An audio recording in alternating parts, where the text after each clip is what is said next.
Assalomu alaykum. Hurmatli oshna og'ayni, do'stlarim, birodarlarim, salomatmisizlar? Toza asalni bilib olishlikni yo'li mana qaranglar, mana oqyapti, mana shu qarang. Hop, orqaga qaytdi, ko'rdilaring? Asal. Mana orqaga qaytyapti-ku. Ana shunday qaytsa, demak bu toza asal bo'ladi. Mana qaranglar, mana. Yana ketyapti. Uziladi-ku oxirga kelib mana. Mana bu asal mana ketdi. Hop.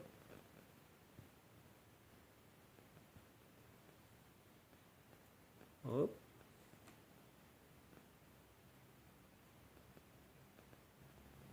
Mana.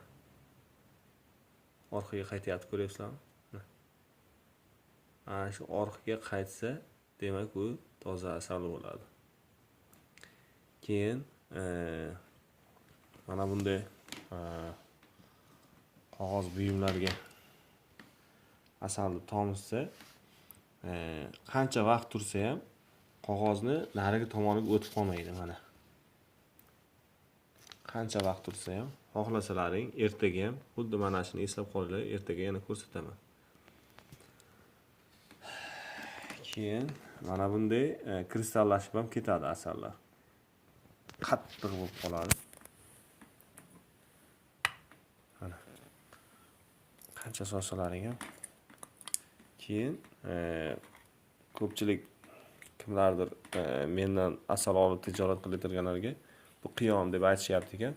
Keyin toza asalni iliq suvga solib shunday aralashtirsa, birdaniga erib ketmaydi toza asal. Keyin oq suvga solib aralashtiradi-ku, rangi o'zgarib ketadi. Endi bilganlarimizcha Alloh qodir qilgancha shularni bilamiz.